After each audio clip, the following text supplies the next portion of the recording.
Lanjutkan lagi ya. Jadi, yang tadi ini, simpangan bak itu akar dari variansi.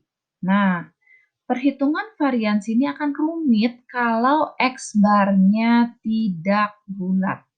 Bayangin kalau X barnya di sini misalnya 80,125. Maka setiap data dikurangi dengan 80,125. Terus hasilnya jadi koma-komaan. Terus dikuadratin lagi.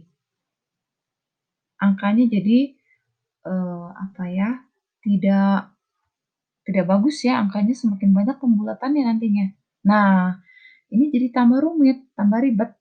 Untungnya ada rumus alternatif variansi yang lebih mudah untuk digunakan.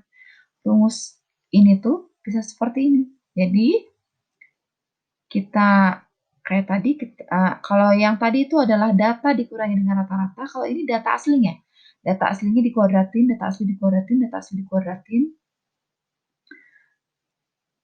Dijumlah, dibagi dengan banyaknya data, dikurangi dengan X barnya dikuadratin. Jadi kalau X barnya tidak bulat, kita nguadratinnya sekali aja. Setiap datanya nggak usah dikurangin dengan yang tidak bulat itu. Ya. Nah, kalau kita tulis pakai notasi sigma, yang penjumlahan jadi sigma, rumusnya akan menjadi seperti ini. Nah, ini adalah rumus alternatif variansi. Sama aja. Ya. Jadi kalau kalian disuruh hitung variansi atau varians, bisa pakai rumus yang ini, bisa juga pakai rumus yang ini tadi, yang nggak ada akarnya. Kalau ada akarnya namanya udah standar deviasi. Ya. Jadi boleh pakai rumus yang ini juga. Kalau kita hitung data di atas yang tadi tuh, data aslinya kan 70, 72, 74, 76, 80, 114.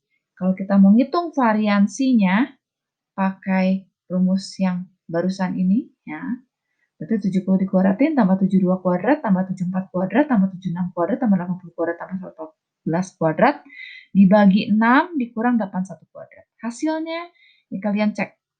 Ini tadi saya sudah cek benar. Ya, 227,67. Angka ini sama dengan menggunakan rumus variansi yang asli. Rumus aslinya tadi ini. Nah, ini. Hasilnya sama, lihat. 227,67.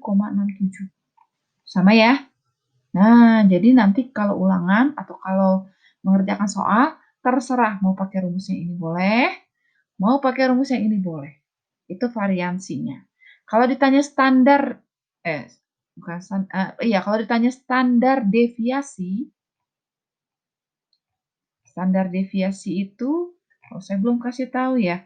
Standar deviasi itu nama lain dari simpangan baku ya. Simpangan baku atau standar deviasi. Ini. Kalau dengar standar deviasi atau simpangan baku itu sama. Ya. Kalau ditanya simpangan baku standar deviasi tinggal diakarin saja. Akar dari dia.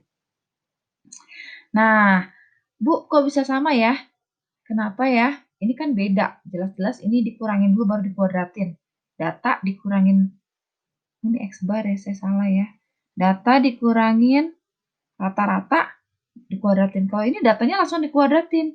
Kok bisa sama ya? Nah, ini ada buktinya. Saya tulis di sini buktinya ya. Kenapa dari begini bisa jadi begini. Nah, ini tidak masuk materi. Ini hanya untuk pengayaan aja, terutama untuk anak IPA yang pengen tahu kenapa sih ini buktinya.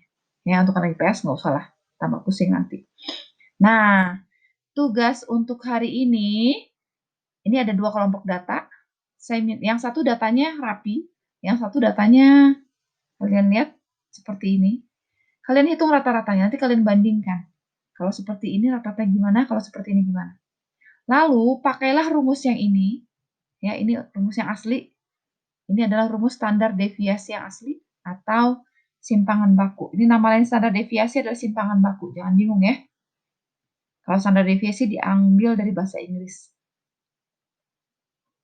Simpangan baku. Sama aja. Ya. Standar deviasi itu the standard deviation kalau bahasa Inggrisnya. Nah, kalian hitung. Yang A itu gimana standar deviasinya, yang B gimana. Nanti kalian bisa lihat seperti apa bedanya. Ya. Kerjakan tugasnya ya. Tenggatnya besok tengah malam.